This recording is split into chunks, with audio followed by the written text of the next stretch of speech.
Well, good evening, everyone. This is John Craig, And this is Sandy. and it is good to have you here on the third day of the week at Walking in Spirit and Truth. And we're glad that you're joining us. And we've got some interesting things to talk about tonight. Things to talk about tonight, not to mention just gates. We're going to talk about gates. That's our main subject.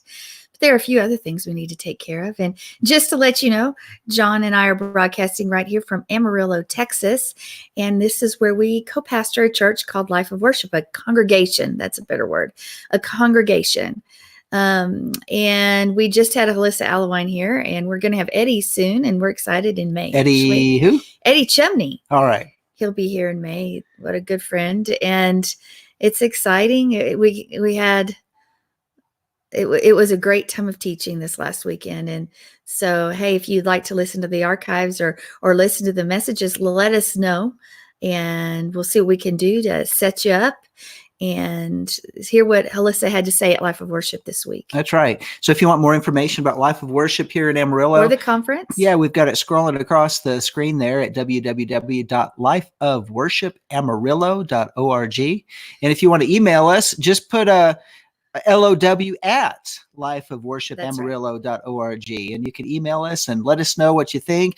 Let us know if you want to hear any of those messages. So yes, and if you'd like to partner with us, you can click on the link below and click the donate button and join with us arm in arm as we reach out. Yeah, it's really important. Really important in this day and age with the things that are going on. We want to be a people who are aware of what's going on, our eyes wide open, and so we know how to pray and we know how to go forward. Because if we don't pray, we won't know. And we can talk about all sorts of information, all sorts of things about news. But like I said, if we don't pray, we still won't know how to navigate through these waters. I'm telling you, the things that are happening today is amazing, and it just doesn't stop, does it? Is that your segue right into the news segment? It is. I'm going to give you all a news segment today. Some big things happened over there in Washington, D.C. If you all weren't paying attention, there was a very, very significant announcement of the Israel-Palestinian peace plan. And I'm just going to give you some highlights. This actually comes from President Trump's newsletter from the White House, and talking about the peace plan. And so this is basically an outline about President Trump's bold vision for the Middle East peace. So what we've got is a plan for peace to prosperity. And President Trump is presented a vision where both sides, the Palestinians and the Israelis, have a win-win opportunity. And so Prime Minister Benjamin Netanyahu stood beside President Trump as he made the announcement today. It is also something that President Trump spoke directly with the opposition leader, Lieutenant General Benny Gantz, because right now Israel does not have a finalized election. I mean, they don't have a government formed yet. So, but it's been a while. It has been a while. I think they've already had 2 elections. Maybe they're up for a 3rd election. But in the midst of all this, President Trump has not stopped, and he is fulfilling one of his campaign promises to bring about peace in the Middle East concerning Israel, the Palestinians, and other nations. So going on in the letter, it says, now for the first time in this conflict, President Trump has reached an understanding with Israel's leadership on a map with real borders for a proposed 2-state union. Did I say 2-state union? Ouch. Yeah. So it is, or some might say it's a 2-state solution. And basically what's happened here is that in the midst of it, Israel will have a border running, and it'll be on the longest edge of Israel from the north, from the Golan Heights, all the way down to the Red Sea. They will actually have a defined border, and it won't be having this big jog out where the West Bank has been. That's been considered Palestinian territory.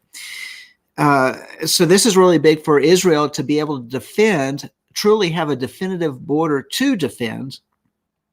Then also in this is that the Palestinians and Israelis both will have a future of peace and prosperity. Basically, it's opening it up to where the Palestinians will fulfill their aspirations for self-determination, and also where there will be a universal respectful access to the holy sites of Jerusalem.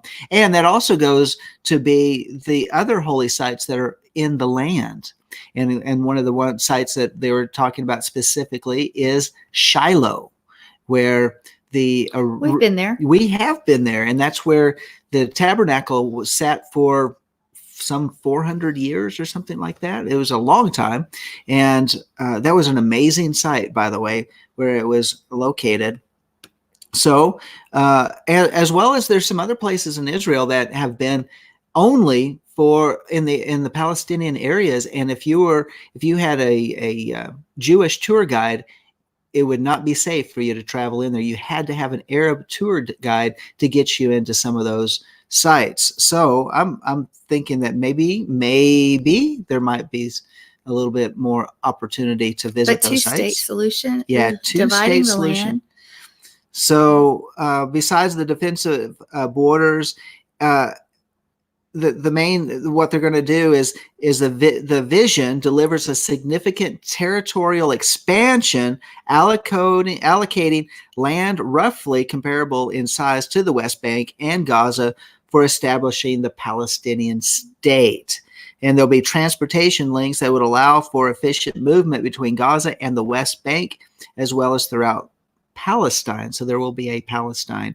Now, what I had heard a few weeks back, and actually it first broken over the summer, that apparently China has been contracted to build a land bridge between Gaza and the Palestinian areas in the West Bank, where it'll be up 30 feet high in the air, and that should limit some of the terroristic acts that could happen in the highway between those two areas. Because that was one of the things that they were talking about, is that they were concerned about terrorism, because we know about Hamas in Gaza, and transporting terrorism between that and the West Bank, making it more difficult for Israel and for a true peace solution. So this plan is supposed to minimize that. Of course, we're going to be watching to see how this thing plays out. And I think we need to be keeping our eyes on the Middle East, because we know that the Palestinians have not wanted this type of solution. They want the whole land. But we're also going to watch this, because when Yahweh says in his word that if we divide his land, then he will divide our land. Aren't you disappointed that President Trump wants to divide the land, though? Yes.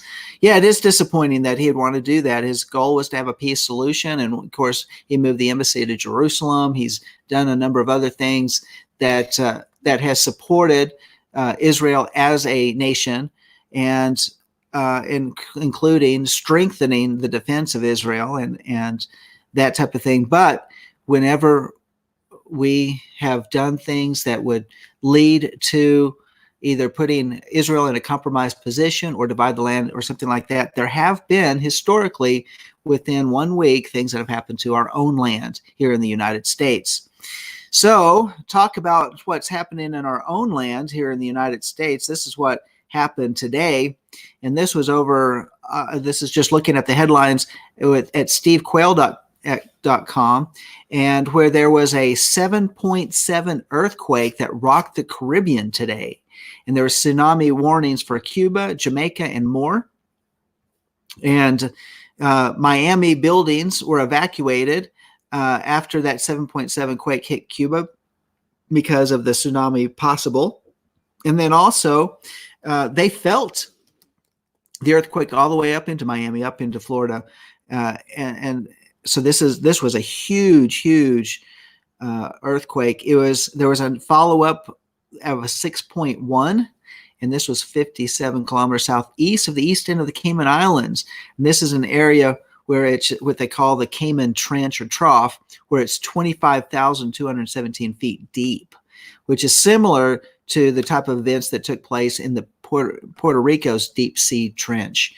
So when these earthquakes are going off, and it's definitely related to volcanic action underneath the seas and underneath the earth, down in under the water, they're also watching for underwater landslides, which could lead to the biggest concern about tsunami. So we're watching what's happening off the East Coast and over down there in the Caribbean to see what will take place next down there. Now, the next thing I wanted to bring up, and this is another follow-up, I've been talking about it in a couple different shows here on the Messianic Lamb Network, and that has to do with the coronavirus.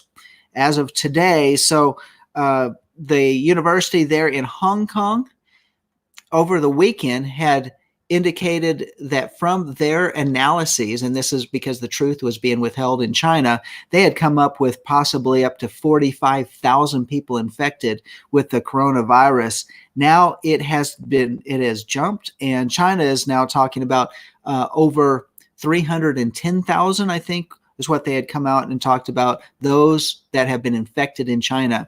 There have been a number of people that fled Wuhan, where the virus allegedly is broken out of. And a number of those were university students. As of yesterday, they were still flying people out of Wuhan. To where? Out of Wuhan and into to where? Different parts of the world, actually. I thought there was a no fly, no leave.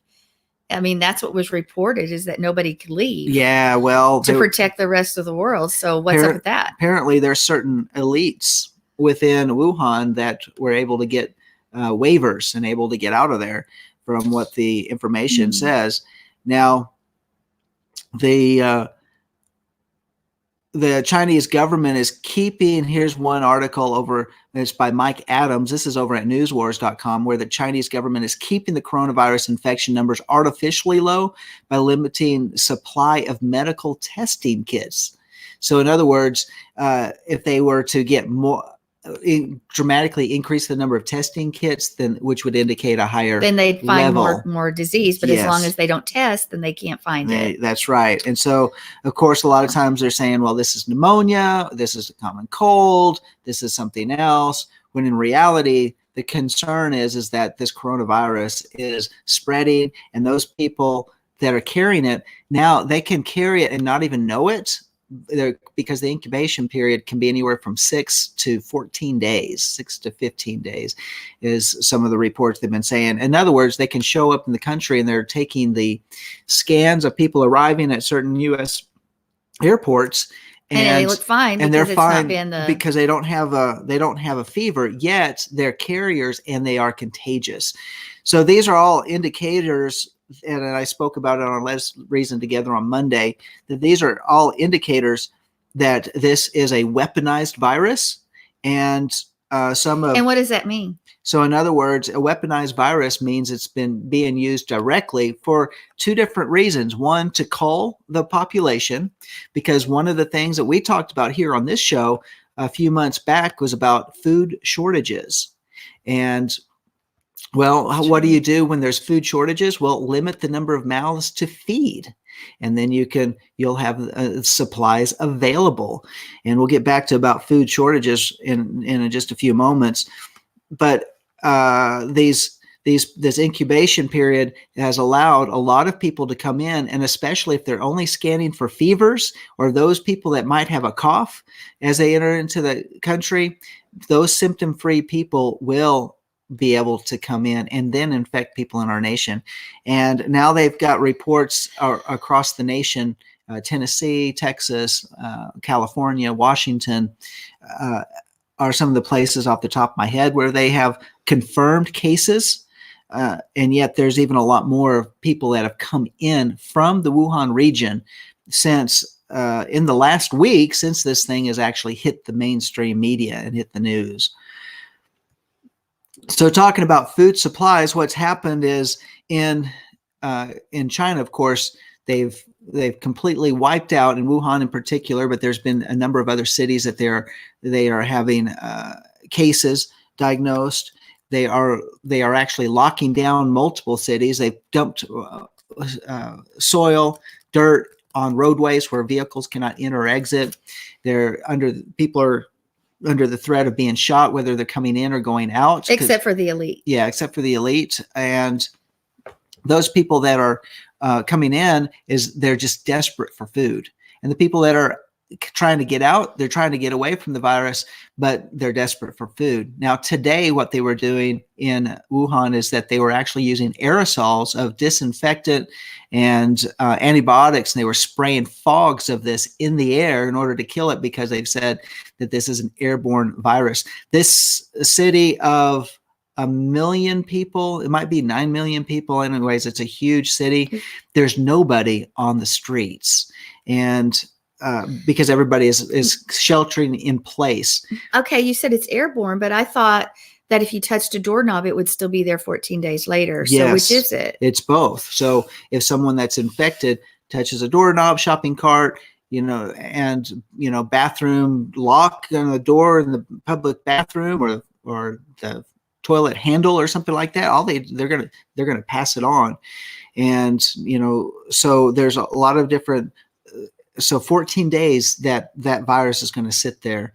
So, go back to our Let Us Reason Together show on Monday, and you'll have more information on what's going on there in China. The other thing is this concern about food.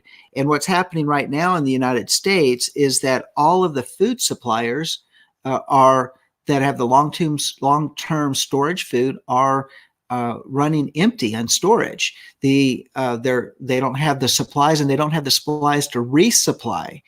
And why did they let the supplies run though?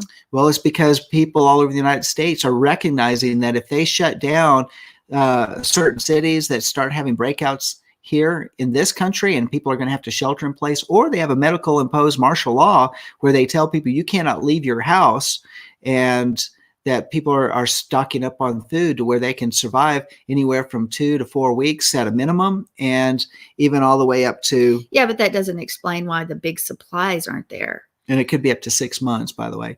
And because they're buying them out now. Patriot Supply has food, and it's a 7 to 9 day waiting period, because they're cranking out the food as quickly as they can to get it out. InfoWars store they usually have some of the best, lowest prices, and they use privately labeled from the My Patriot Supply distribution, and they've always had a discount on it. Now they've run it to full retail price, just simply because the supplies are being limited. But they're still guaranteeing right now, if you ordered today, you would get your supply within 7 to 9 days. Well, Tova said that we're in a solar minimum, so food growing season will drastically minimize over the next 200 years. And anyway. Yeah, and that's definitely going to affect food production in our country and other countries. And of course, we have a lot of volcanic activity going on around the world, which is putting ash up into the airways. But let's look at something else that I ran across, because all of these are tying together. And this has to do with, I'm just trying to find the headline on it. It has to do with the aerosol spraying, and but not the chemtrails, which is related to the chemtrails, the aerosol spraying, which is another way of saying they're actually calling it solar dimming, because they're concerned that the sun is causing global warming. So they want to dim the earth with this aerosol, people generated clouds, man-made clouds.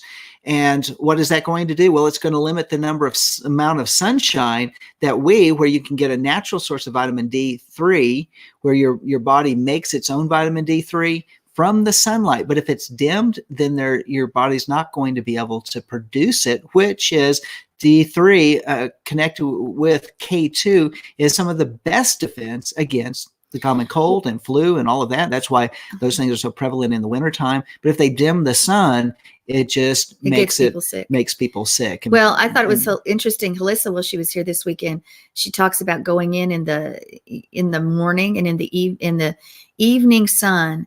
And she said that there's something, you don't look directly at the sun, but you look towards the sun. Yep. And it does jumpstart your brain and does things for your body and prevents you from getting sick. Don't do it in the middle of the day. She said she does it in the morning and in the evening where the radiation's not going to affect her as much. And I thought that was really interesting. Yeah, it actually, and I need to look into this more because it was fascinating. The brain, it actually programs your brain for the day. Isn't that interesting? It is interesting. It's that whole, because we understand what programming does, but so that your body is at optimum focus and its optimum ability during the daytime. To go out and spend a little bit of time in the sun. In the early morning sun and the evening sun. So isn't that? We need to do that. Have we done that yet? No. No, we haven't yet. So very, very interesting. It has been. So anyway, those delivery issues are definitely a concern in regarding storable food. And so if you want to get some storable food, you need to do it now because supplies will start running out. Well, and I think that's great. Everybody would people might love to have storable food, but there's also a monetary issue. Yeah, there is. Expensive. Now, there are some other things that people can do, and that is in your grocery store visits to pick up some of those things that you can store and things that you can mix it up. You need to mix it up because what do they call it? Food fatigue.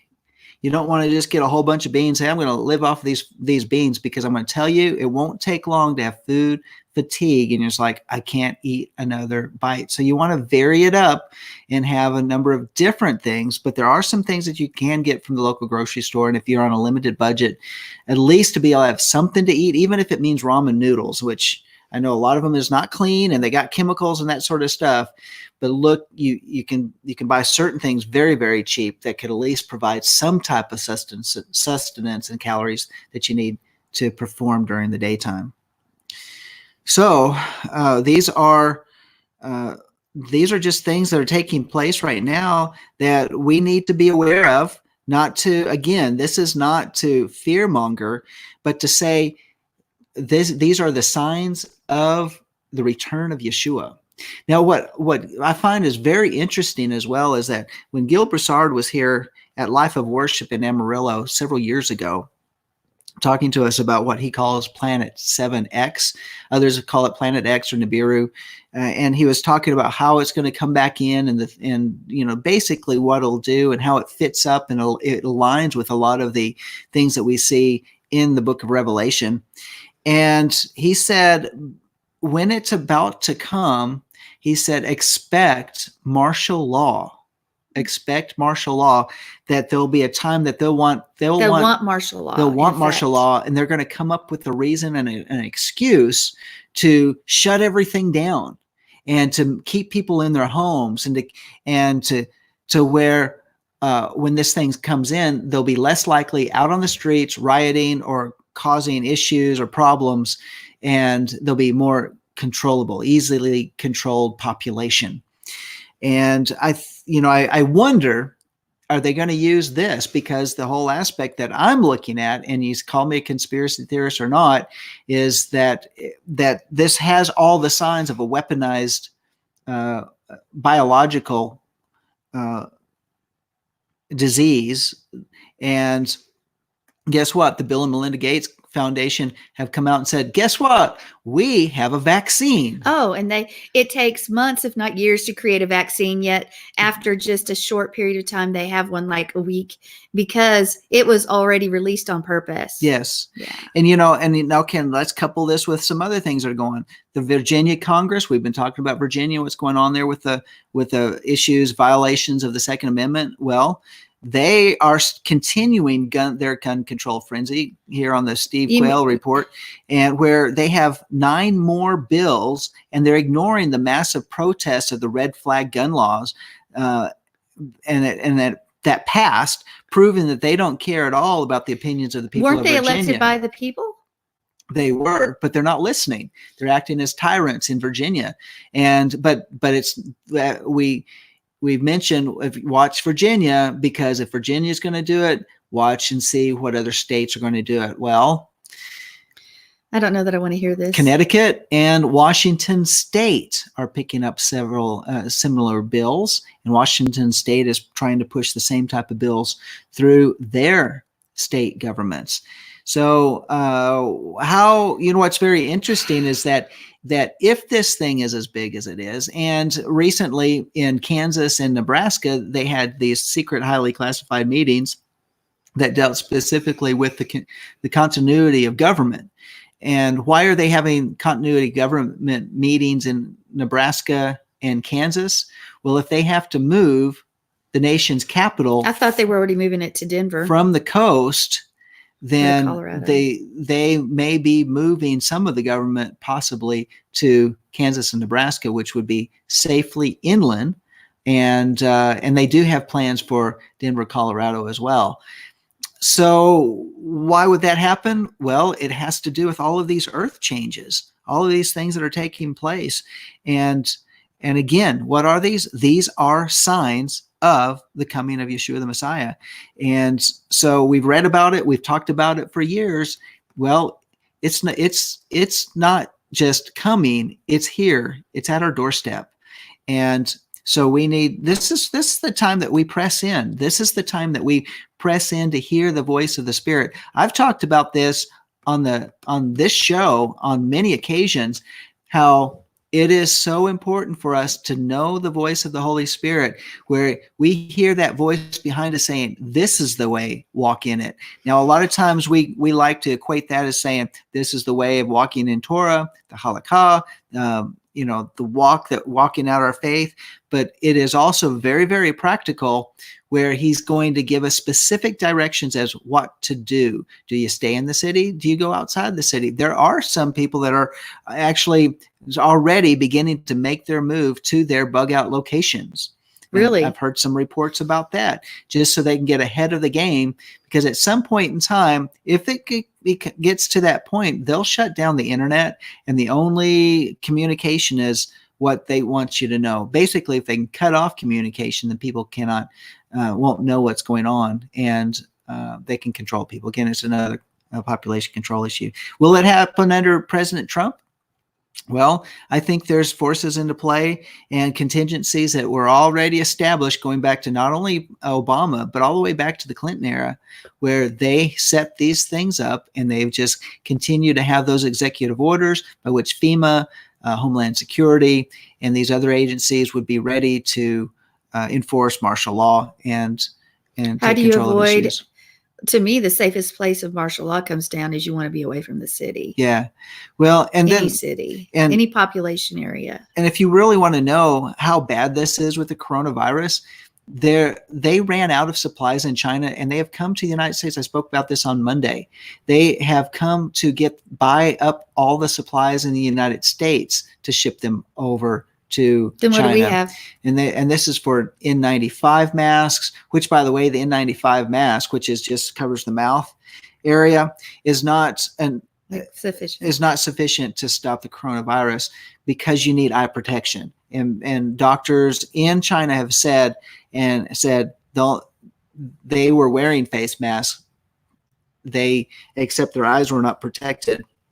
They needed something, and it needs to be airproof, where it's not going to leak. A hazmat suit. Yeah, you need it more than just a shield over the eyes. Well, the average person doesn't have a hazmat suit in their closet. Well, and that's true. Now, I'll tell you this: swimming goggles would work, but the only thing with swimming goggles that's a problem is that if they fog up, that could be a problem. But swimming goggles will give you a seal around your eyes, and that can actually help you.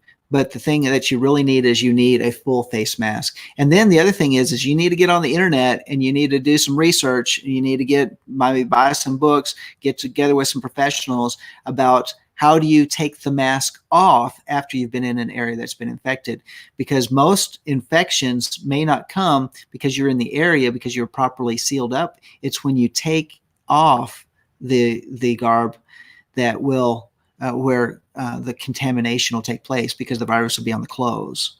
So if you don't take it off correctly and decontaminate properly, then there's still a risk.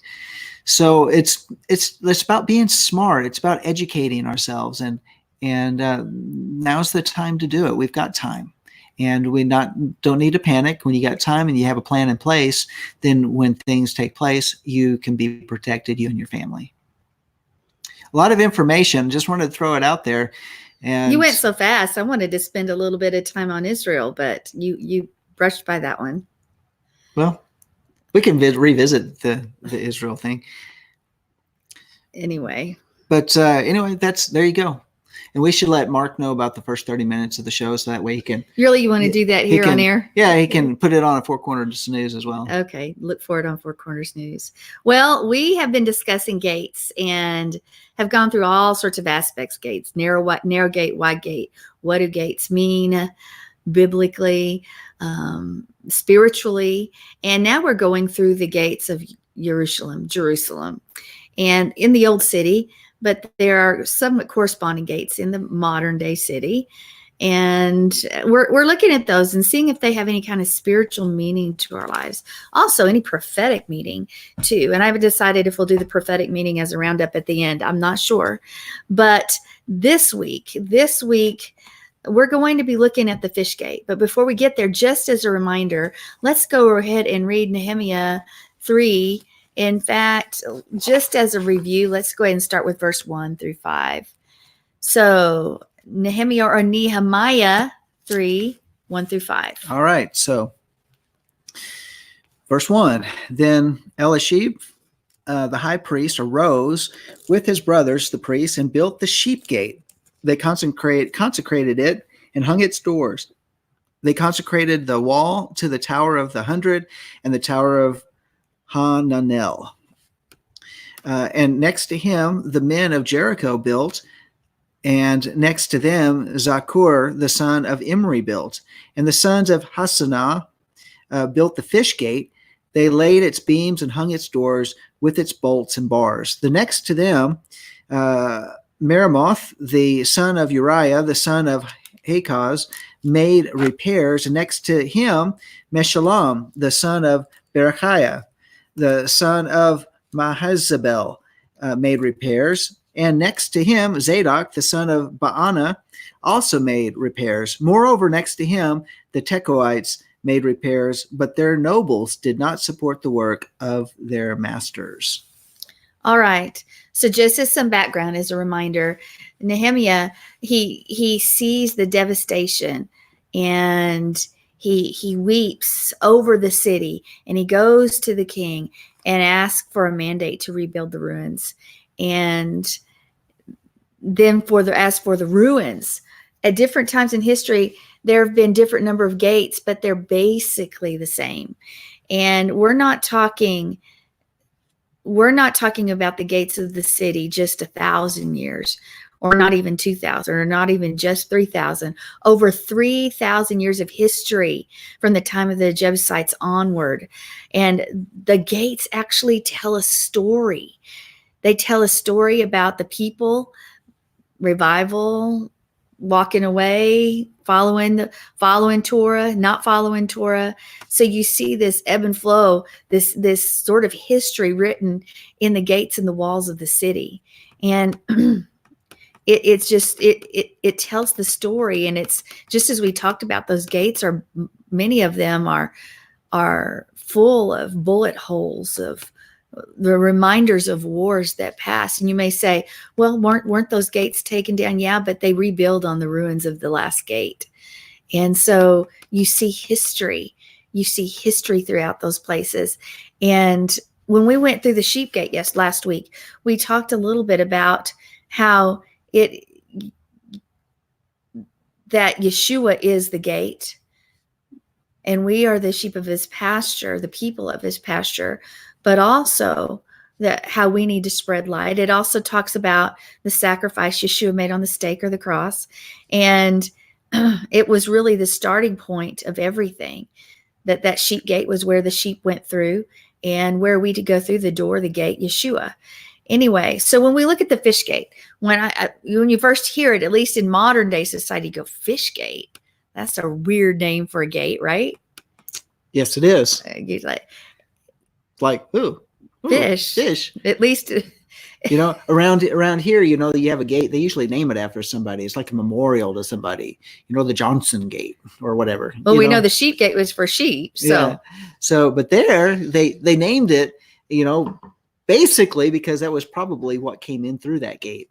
Right. So, well, the fish gate was actually on the north wall, and it was just a little east of the modern day Damascus gate. So look at them as approximately in the same area. I don't have my pictures ready for today, and we didn't have the other computer up. So sorry about that. And of course, it was the gate that was going to exist that was closest to what? The fish market. Yeah. And I just thought of something. what? Well, all right. So get this. When I was a kid, I was in 5th grade, and our family and some friends of ours, so as 2 families, we went to Israel. All right. So this is 1975. Man, that dates you, doesn't it? It does. Things have changed a lot in Israel since 1975. But guess where we stayed? At the fish gate? We stayed near the fish gate. We were like a block off at this hotel called the Holy Land Hotel. And it's in the Arab section. Yes, it is in the Arab section. And so we actually drove by it when Sandy and I got to go to Israel. Every time. And you said, there's where I stayed. That's where I stayed. It's right down there. We come back again and you say, there's where I stayed. That's it. And I mean, it's aged quite a bit since we were there in 1975. But nevertheless, the Damascus gate is right there, and which is the fish gate. But one of the things that was the nastiest things, because whenever we went into Jerusalem and we would walk that half block over and then cross the street, and we'd be at the old city of Jerusalem, and we'd walk up the ramp that would go to the gate, and then the smell would hit you. And in fact, what did it smell like? Oh, it was like the nastiest rotten smell ever. And Brad Scott says he thinks it's because of the rotting flesh of shark meat that would be there, that'd be sold in those markets. It's just hard to believe that there's sharks that anywhere that they could. Well, they're not far from the coast. All they have to do is bring it in, and 45 minutes later, they're in Jerusalem. So anyway, he said it might be shark meat, whatever it was. If it was like something dead, really rank was there. Anyway, that's my story about the fish gate.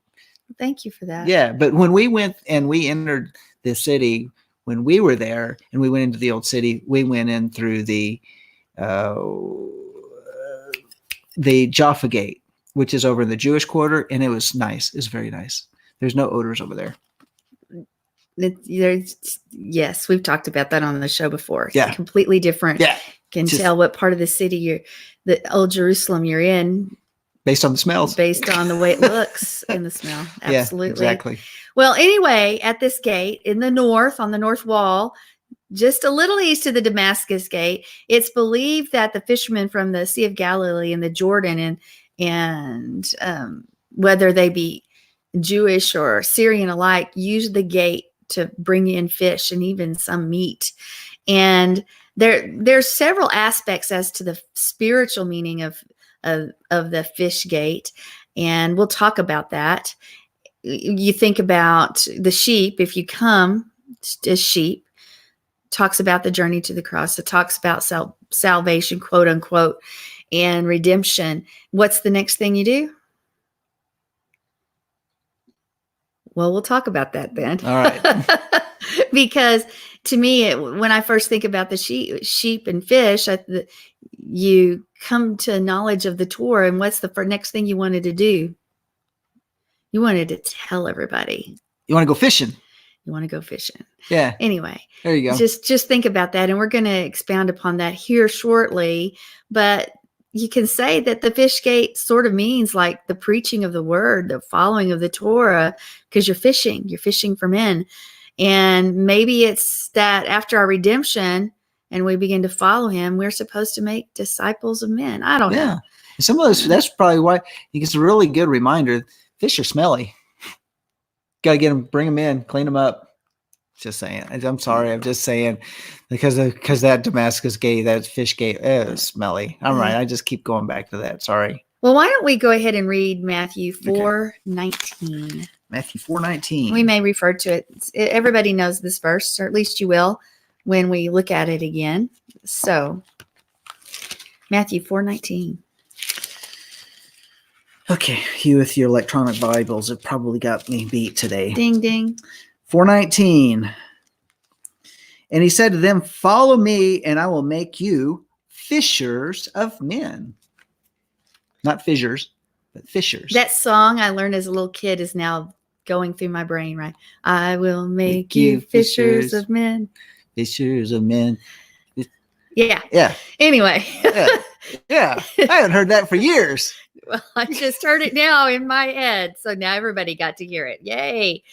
Don't you love that? Anyway, so right next to this gate is the Tower of Hananel, which means this is really interesting as we discuss this, how these concepts sort of come together.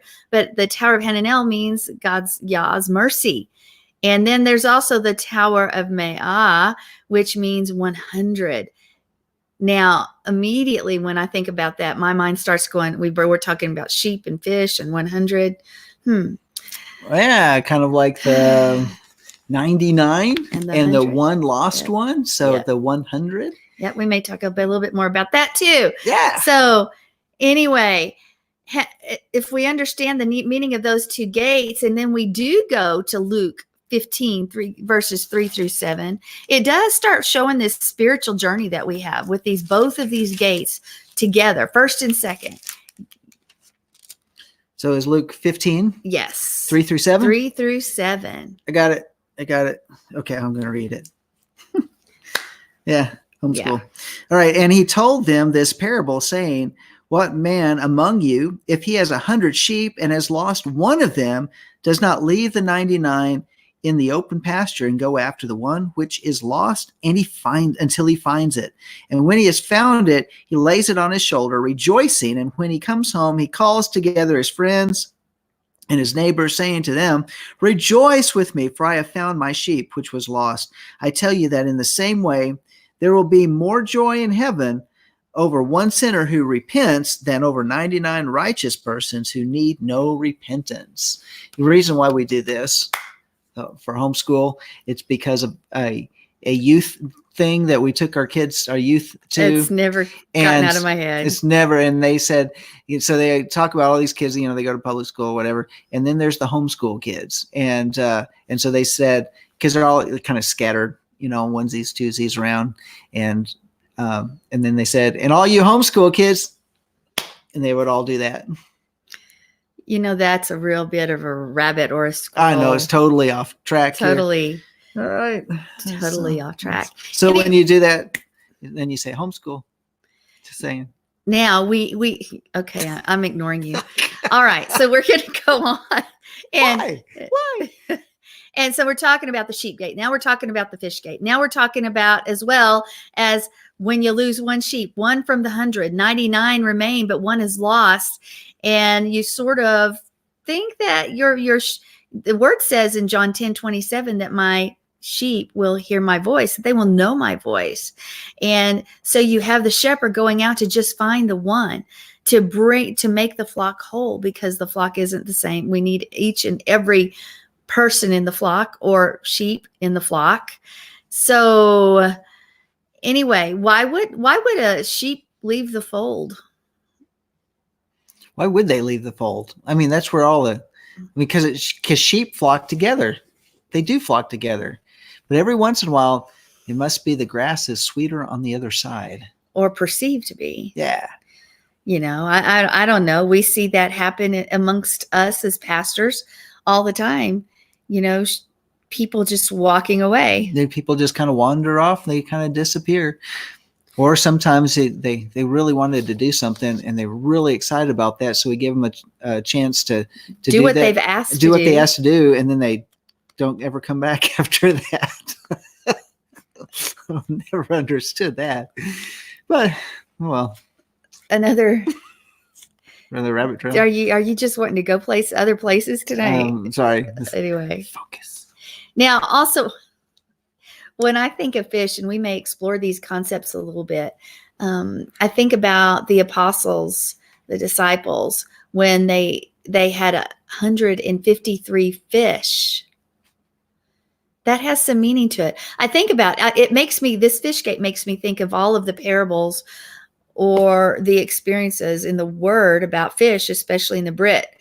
in the Brit Hadashah in the New Testament, because you can think of feeding the 5,000, think of feeding the 4,000, think of pulling in the net with the 153 fish that remained. Yeah. You think of, because fishing. How about the gold coin in the fish mouth? I hadn't thought of that one yet. I hadn't gotten there. But again, fish are very significant in this culture, in this day, and in that time, and probably, and still are, I would imagine, to this day. But some interesting things. If we look at verse 5 again, let's read that real quick about this passage of scripture. No, back in Nehemiah. Oh, Wrong place. Remember, you're supposed to keep your finger there. oh. Okay, y'all bear with me. Sorry, I flipped and left. Because okay, verse 5. Yes. Moreover, next to him, the Tekoites made repairs, but their nobles did not support the work of their masters. Is that not interesting? The nobles did not support the work of the masters. So who was rebuilding? Well, we know the priests were rebuilding. We know the people were rebuilding. But apparently the nobles didn't want to get their hands dirty. The elite? The elite? The elite didn't want to get their hands dirty? They don't want to hang out with the masses. They would have the masses do the work, right? That's right. The sheeple. The sheeple. So they're too good for that. What does that say about rebuilding something that God's called? We may be completely ignored by some of the elite, some of those with means or whatever, because they don't have time for it. They don't right? want to get their hands dirty. Someone else can do it. They can just come in and get the benefits from it. I mean, there are exceptions to the rule, but in general, the people who you think would be most ready and most able and most capable to help a big project along, to do the work of the ministry, to get the word out, to rebuild the walls of the city. And like I said, there are exceptions. They want somebody else to do it, or they want to completely ignore the project. And that's that way in today's society too. You find that some of the people that give the least are those with the most means. That's true. Yep. In fact, so one of the things that they have found is that those people that are considered leftists or liberals in our culture give the least amount of money.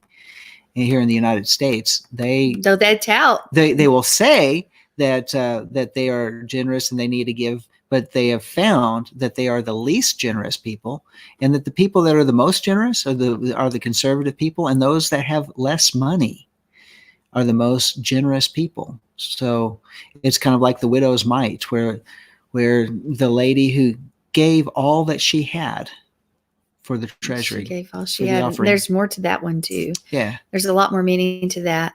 But in times of rebuilding, in times of resurrecting is not quite the right word, but when there's a time of digging deep to bring something broken back to existence, something devastated back to existence, you see, it's just I think it goes back to Yah's word where he says he takes the foolish to confound the wise.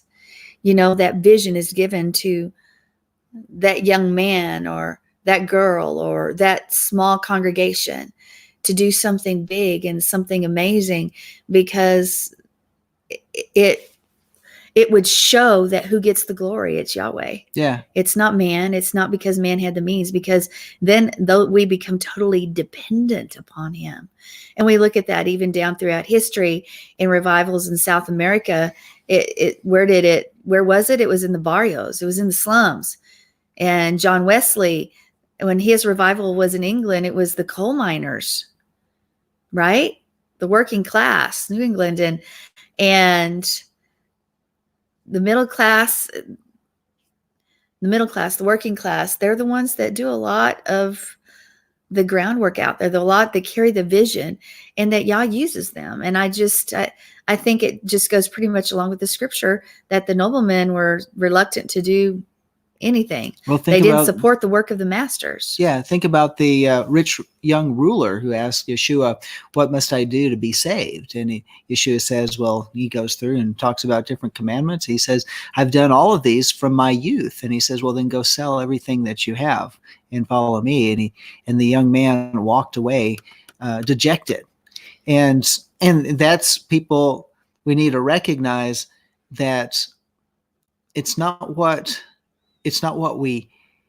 It's what captures our heart is what we're going to do. And if we're tied up and we're not willing to lend that extra hand, and for example, I want to tell you this, whenever we've been part of a congregation that wasn't our own congregation, and the Father would lead us to a congregation, what would we do? We look for something to do. It's just, even if it meant straightening the chairs, handing out bulletins, cleaning the bathroom. It's like I would find somebody that I saw was busy, and then I would shadow them and do what they were doing. And you did. I remember back in the days when I first met you, you did do that. And then pretty soon I was the one doing it. But the thing was I would just find something to do. And I'm amazed how there are folks out there that will just simply watch those that do. They're watchers and not doers. And what would happen if we all went out after one sheep this week, just for one sheep, and we went fishing? And maybe it was somebody that's kind of disappeared off of everybody's radar that they were part of our congregation, and we went after that one, or we went fishing and we say, "Father, okay, where's the biggest fish ready to be caught? And give me the right lure." And that we bring in that one. What would happen if everybody in the congregation did that this week? Well, that reminds me, because I agree with you. And when people first come to the knowledge of Yeshua or come to the knowledge of the Torah, there is such excitement. When you send somebody off to Sukkot or to camp, youth to camp, they come back with such an excitement. But it quickly wanes through the drudgery and the cares of the world and peer pressure, et cetera. And it goes away, and that excitement leaves, and you're left with people aren't really out there doing part of that fivefold ministry, which is evangelizing, letting the word out. Don't you see? Don't you know? It makes me think about everywhere we look in the world right now, people are broken. Yeah, they are. In our own midst, in your congregation, people are broken. You may not know it. They may have a smile on their face, but they have a life. And sometimes when they go home, they're on their face crying, saying, "Okay, Father, show me how you're going to provide. Show me how you're going to heal. Show me how you're going to restore." And what do you think is one of the most important steps, one of the first steps to rebuilding or restoring something that's been broken? Beauty for ashes. What are some of the first steps? Well, of course, the first step is Yeshua, the door, the sheep gate, the door. But also, there's lots of things that can turn your atmosphere around, that can change things. The Grand says, eat real, eat clean, eat local when possible, make your own medicine when you can. Yeah. Yep. And when you bring them in through the sheep gate, what is right there, and we talked about it earlier, is that one, what was the word for mercy? A lot of times when people come to Torah, a lot of times they hear Torah, they hear commandments, and they think judgment. But in reality, what we need to be showing them is mercy, because it is mercy that balances out judgment, and it is mercy by which people can have that wounded heart healed and restored and made whole. And it's by that sheep that was once lost is fully restored. And because we want that sheep to be able to go fishing. We want that person to be whole, because a lot of times I think we see in our congregations the hurt people. And so a lot of times I don't want that person fishing because they're just going to hurt them, run a bunch of people off. How many times have we seen people in congregations that have actually run people off for one reason or another? Maybe, and they probably didn't even mean it, but but they ran somebody off by mistake. And I'm going to have to say this. I've said things that people misunderstood, and people disappeared, and they won't answer my phone call when I'm trying to follow up with them and try to chase them down. We need to arise up and pray for those, pray for restoration, pray for healing, pray that God does something. And because when Satan comes in and scatters the sheep, what happens to the lone sheep if they're not gathered back in quick enough? They're going to get clobbered. It's clobbering time. Okay, sorry. I just had to do that. It was Fantastic Four. But nevertheless, think of that little clobbering time doll. Okay, that was in the first Fantastic Four. But nevertheless, don't judge me. Okay. But in reality, think about that. Think about what we can do to restore. And if there's somebody out, or how do we restore even the people that are with this when within we're restoring, us? we're fishing. Yeah. And let's bring them back in and do the healing, and not be Torah terrorists, and cause people to rise up, feed them, make them whole, and then whole people will make people whole. Well, but what does it say about those who are not? What lesson can we learn from those who are not willing to go fishing, not willing to participate, not willing to rebuild the walls, not willing to make something beautiful out of the broken? What does it say? What lesson can be learned? I mean, that's a reflective question. Think about that, because y'all will find someone else. But isn't that the whole point? We become so inwardly focused that the issues and the things that are outside of our own purview become insignificant to us. And that is not the works of justice that our Creator established in His Torah and His Word in the Tanakh, that shows us quite clearly. So, we've got to go out there and be willing to get our hands dirty. Well, and here's the other thing. We need to be willing to open our mouth. And the promise of the Word is this: if we open up our mouth, he'll fill it.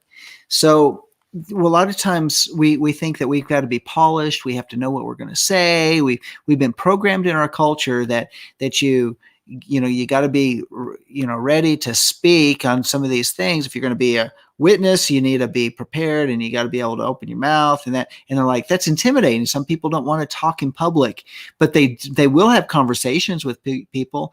But understand this: it's just about being friendly. That is the hook. People just want to be loved. They want to be loved. And if we're just willing to be someone that will open our mouth and talk to people, this happens time and time with me, is that if I'm just friendly to somebody, that the Father will orchestrate that conversation, and then He fills my mouth with the very words that are necessary, that's needed. That's where our words are seasoned. That's why our conversations are seasoned with salt. So we know how to answer everyone. And we just have to, the whole issue is, are we ready? Are we willing? And not that we have to be, have it all together, because most of us don't, but we do know how to have a relationship with somebody. We do know how to talk to somebody. And it's just, and mainly is you just have to care.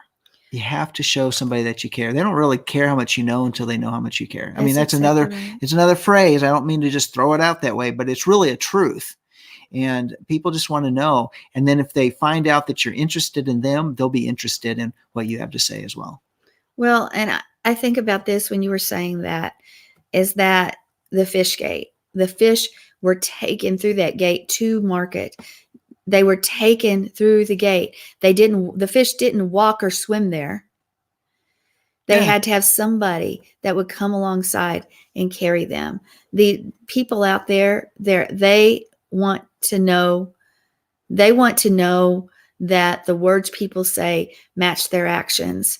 And we tout that those who believe in Yeshua, Christian or Messianic Hebrew roots, that we walk in love and we follow His word. And so many other false religions, that has to do with violence. It has to do with not a God who's loving and caring. I mean, it's all demonic anyway, except for ours, Yeshua, HaMashiach, Yahweh, our Elohim. But they're looking to see that it really matters, that there is somebody or something different. And we reflect that by what we do. And we say, remember, Matthew 4:19 said, come and follow me. That means that Yeshua was doing it first. Yeshua said, come and follow me, and I will make you fishers of men. We're supposed to do the very things he did. Come and follow me. Yeah. So that fish gate is like evangelism. It's like the repair of broken walls. We're supposed to be the fishers of men that bring restoration. Yeah. And understand this is you matter in the kingdom. And you say, well, I'm just not significant. No, you are significant in the kingdom, because who you are and who you have contact with may be the only Yeshua that people see. And so therefore, when we say, okay, Father, if I'm the only Yeshua someone might see today, then take the blinders off so that I'm able to see. I don't want to get all freaked out and nervous and anxious about it, but bring somebody across my path that you'll open the door for a conversation. That's right. And be that and make them matter, and let them know that they matter, because sometimes people just need to know that. Well, this is where we are. We are just beginning the fish gate. We haven't even gotten to some of the other things I want to talk about. So we will have to continue that with next week, because I want us to look at, since we're looking at this whole concept of fish and fishing, I want to look at some of the things that are related to that in the word and dig them out a little bit, like the 153 fish, like the loaves and fishes, the 5,000, the 4,000, even the money, the coin in the mouth of the fish. I want us to look at some of those things and explore how they might relate or how they expound upon this concept. Yeah. So, by the way, if you just came into the program and you're listening late, go back to the beginning of the program. We had a big news update. 30 minutes. 30 minutes. A lot of information that we're talking about real I was world thinking events. Like 15 max. Yeah. Well, all right. Sorry, I messed that one up for you. But go back. If you like what you hear tonight, give us a thumbs up. Share us on your social media. Let people know about what's happening here and walking in spirit and truth. And check out our website at www.lifeofworshipamarillo.org. That's what's scrolling across that screen right there. Okay. Right. And then also send us an email. Tell us what you think. And if you got a prayer request, let us know at LOW@lifeofworshipamarillo.org. Pretty simple. Just LOW@lifeofworshipamarillo.org. And the other thing that we would like to do and ask is that if you'd like to partner with us, we need partners. We need partners right now. We really do. And we need financial partners right now. And prayer partners. But go to our website and you can check that out. Let us know that you'd like to partner with us. If you'd like to donate, there's a donate button at our website, and it'll take you to PayPal. And you can do it that way, or just send it regular snail mail if you'd like to send a donation. The address is on the website. So anyway, we've appreciated you being here today, Sandi. Good word tonight. Always very interesting. And well, we will be back next week, y'all willing. Same time, same bat channel, same bat time. And that's just another illusion. Oh, sorry. Okay. Shalom. Shalom.